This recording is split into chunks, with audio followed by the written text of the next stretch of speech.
Les amis, bonjour et bienvenue dans cette nouvelle vidéo. J'espère que vous allez bien. Moi, ça va nickel. Au top du top de chez Topitop. Ouais. Alors, dans cette vidéo, je vais vous parler un peu de mon sabayon au Porto et au Nesquik. Ça, cette recette, c'est une tuerie du feu de Dieu. D'abord, je vais vous expliquer un peu la base du sabayon. En fait, c'est très simple. C'est des jaunes d'œufs, du sucre et du vin blanc. Ça, c'est la base du sabayon. Pardon pour ce bruit. Très simple. Je vais vous expliquer la recette d'abord de base. Vous allez prendre des œufs. On va partir sur une base de 8 personnes. Vous allez d'abord clarifier les œufs. Vous allez en prendre 6. Clarifier les œufs. Clarifier les œufs. Romu, on est bien dans le chasse ou quoi? Vous allez d'abord clarifier les œufs. Clarifier les œufs, ça veut dire séparer le jaune du blanc ou le blanc du jaune. C'est comme vous préférez. Vous allez mettre les blancs de côté, les réserver au frigo. Ça, il n'y a pas de souci. Vous pouvez les utiliser pour une mousse au chocolat, une meringue italienne, suisse, française. C'est comme vous préférez. Maintenant qu'on a les 6 jaunes d'œufs, vous allez ajouter le sucre semoule. Le sucre semoule, c'est comme du sucre cristallisé, fin ou très fin, peu importe. Vous allez mélanger jusqu'à blanchir la préparation à la spatule. Pour que le sucre soit dissous avec les jaunes d'œufs, pour que ça fasse une préparation homogène. Ensuite, vous allez prendre un fouet. Vous allez blanchir complètement cette préparation, les jaunes d'œufs et le sucre. Ensuite, à cette préparation-là, vous allez ajouter 50 centilitres de vin blanc sec.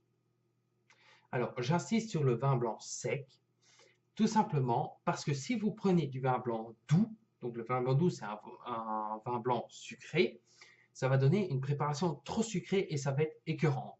Je le déconseille. Maintenant, vous faites ce que vous voulez, c'est à votre goût, mais moi, personnellement, je le déconseille.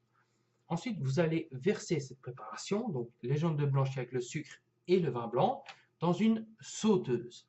La sauteuse, c'est une poêle avec les bords légèrement, je vais dire, hauts. Voilà, c'est avec des bords hauts, tout simplement pour faire sauter les aliments. Voilà, d'où le nom de la sauteuse. Bref, on va prendre une sauteuse parce que la préparation va épaissir, elle va gonfler, elle va monter. Vous allez fouetter en 8 sur le feu, à feu moyen toujours. Pas trop fort, pas trop peu fort, vraiment moyen. Vous allez fouetter en 8, tac, tac, tac, tac, tac, tac, tac, tac, tac, tac. Pourquoi en 8? De façon à ce que les mouvements soient fluides et que l'air, quand vous allez fouetter, va rentrer dans cette préparation et aérer cet appareil. Très simple. Vous allez la faire chauffer jusqu'à ce que vous voyez les petites bulles remonter en surface. Donc quand ça va commencer à frémir. Et là, vous allez directement retirer du feu. Parce que si ça cuit de trop, ça va faire des grumeaux.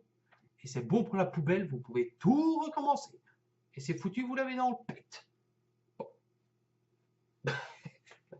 Donc, une fois que cette préparation a commencé à frémir, vous la retirez du feu et vous allez continuer à fouetter en 8 jusqu'à ce que la préparation soit tiède, voire froide. Là, vous avez votre sabayon qui est prêt. Quelque chose de très simple. Maintenant, pour l'ajout du Porto et du Nesquik, vous allez le faire en fin de préparation.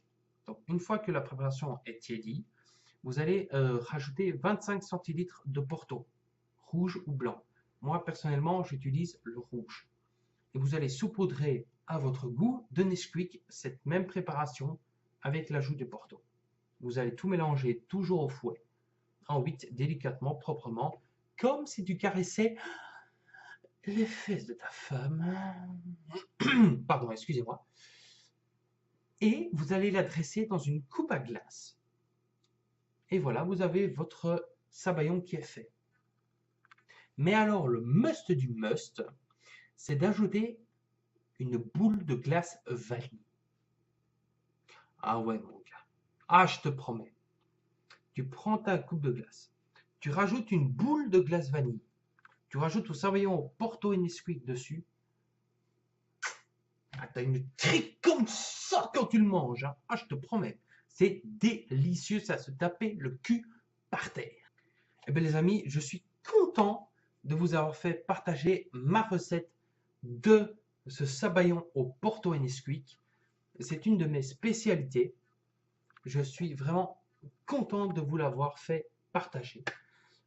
Merci d'avoir regardé jusque-là et je vous dis à bientôt pour une prochaine recette ou je sais pas. Sabayonnez bien et à la prochaine!